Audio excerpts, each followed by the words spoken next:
allez déco art de vivre wala art de table voilà Adja qui me corrige derrière mais merci bàyyi ma àggali sama phrase je dis art de mu wax ma ci nopp bi table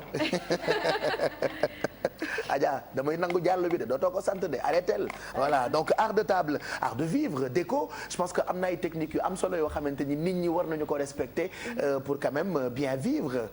Wow. Oui, rebonjour. Alors tey ni nga xamante ne moom la ñu fas yéene waxtaanee muy décoration d'une table à manger. Alors dafa am importance parce que ñun temps yi mouvance boobu lañ jël ñun xale yu jigéen ñi on dañuy def ay mado yàgg nga ma cee ñaax dañuy def li nga xamante ne moom mooy dîner aux chandelles. Hein, moi je vois souvent les photos. Ouais. Alors dañuy def li nga xamante ni moom mooy dîner aux chandelles. Alors tey moo taxoon ñu jël thème bu spécial boobu ki nga xamante ni moom la ñu invité nag sur le plateau mu ngi tudd Abdou Ndaw Abdou Ndaw moom maître d'hôtel la. Hôtel Océan la nekk. donc xam nga ñooñu macha allah seen décoration dafay rafet. tu as envie de manger soo yegsee foofu. ndeysaan xam naa moom Dieng bu xulooloo am femme rek di ko xeexal en direct bi. sama waay la kooku monsieur Dieng rek. alors moom la ñu invité sur le plateau bonjour monsieur Ndaw ça va vous allez bien. bonjour Fama. ba yaa ngi ci jàmm. ñu ngi sant bu baax alhamdulilah. d'accord alors moom de xelam dafa màcc bu baax ci wàllum décoration. ma bàyyi la nga nuyoo après ñu daal ci gën koo faram-fàcce. waaw Fama merci beaucoup de m'avoir invité sur votre plateau. maa ngi nuyu di remercier Océan bi nga xam ne fa laay liggéey. bi nga xam ne on fait pas mal de réalisations. mais aussi maa ngi nuyu téléspectateurs u TFM yi nga xamante ne ñu dinañ ma reconnaître à travers le petit écran maa ngi leen di nuyu bu baax. alors sur le thème précis donc luñ ci mën a wax bëri na. mais juste pour vous dire que l'art de la table justement c'est plusieurs étapes. D'abord, il faut choisir sa table par rapport au nombre de convives que vous avez. Mais également, il faut ñu xool boo amee loolu ba pare il y a des tables rondes, tables carrées yow yaay choisir sa vaisselle quand vous avez des invités de marque. C'est l'heure justement de sortir l'argenterie, de pouvoir allier les couleurs par rapport justement à l'ambiance de votre maison, si c'est chez vous, ou bien par rapport à la salle. Nous, par exemple, on a des salles de restaurant. Déjà, les couleurs dominantes, en général, c'est le blanc, le beige, qui sont très décoratifs.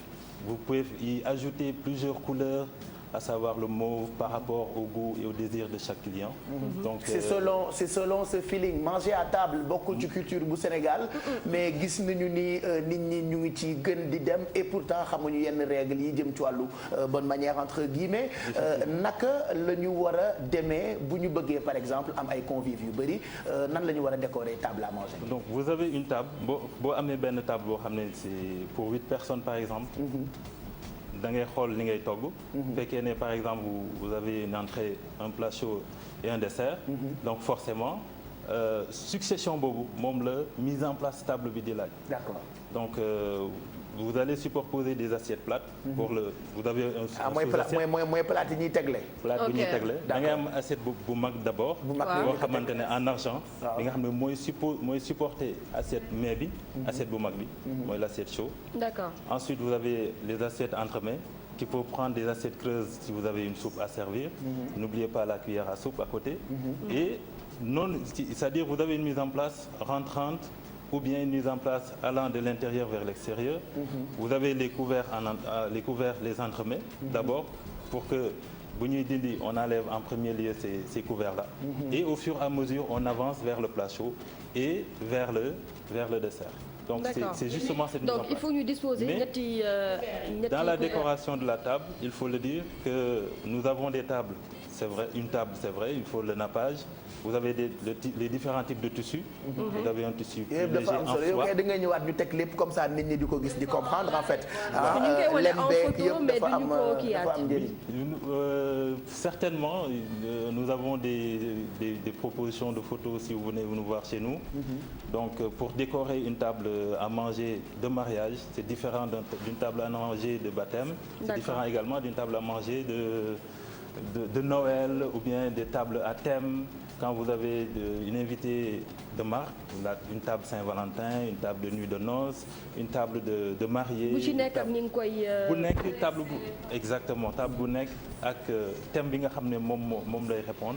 et évidemment avec les couleurs qui y vont et l'argenterie, la porcelaine, les céramiques. D'accord, donc pour dresser table bi il faut li nga xamante ni moom mooy assiette yi déjà.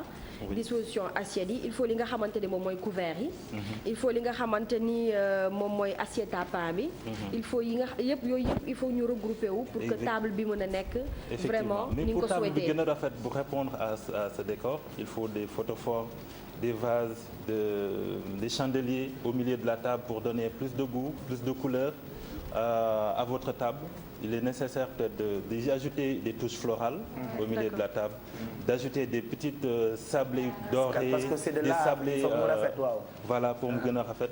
nga teg des sablés dorés, des sablés rouges ou argentés. Vous pouvez éparpiller quelques perles autour de votre table pour lui donner beaucoup plus de couleur. sondeel yi ci table yi pour ñu bëggante la wala ak n'importe quel invité boo am à table mën nga taal ay sondeel. nu mu demee noonu moom problème mu sondeel bi. lekk dafa sensible. lekk dafa sensible te li nga xam ne moom moo gën a am importance ci lekk. D'abord avant ngay lekk c'est la présentation. Donc quand vous avez une convive ou bien quelqu'un ou bien vous invitez des gens chez vous. La première c'est d'abord quand la personne rentre dans votre salle qu'il y voit que véritablement il va pousser certainement un cri justement d'émerveillement. Voilà c'est ce sentiment-là qui est recherché. loolu la ñuy xaar parce que tamit bu fekkee ne da nga defar sa table ba pare def sa décoration par rapport aux décorations murales c'est important. def sa mise en place par rapport ak li nga xam ne moom ngay togg c'est important parce que la décoration aussi doit refléter justement les menus que vous avez proposés à vos convives. D'accord affaire bu rafetee day jox envie nga lekk. Exactement bu baax. Exactement. Voilà. Donc vous avez aussi des décorations pour ni les enfants quand vous invitez par exemple vous avez un anniversaire chez vous. Vous avez des présentoirs avec des petits animaux, des petits gadgets où vous pouvez mettre les noms des enfants dessus, écrits tout en dessinant un petit peu, en donnant un air gai justement à votre table, justement pour répondre au thème de l'enfance, etc. Et justement les enfants ils se retrouvent parfaitement dans ce genre de situation. D'accord temps bi moo ñu xojoon waaye xam naa ne comme ni nga ko waxee dañuy déplacer wu ñëw gis affaire yi nga wan ñu bii mooy couvert bi bii mooy assiette bi comme ça ñu gën ko mën a expliquer mbokk téléspectateurs En tout cas ce sera un plaisir de vous accueillir à l'Océan. Merci beaucoup monsieur Ndao c'est vraiment gentil. Merci beaucoup. Voilà donc loolu defe naa am na solo ci art de table ak technique beeg yu am solo yooyu noonu donc tu reviendras ak table yeeg yooyu comme ça ñu gën ko won suñu xarit yi ñu gën a mën a comprendre parce que daf ci am solo.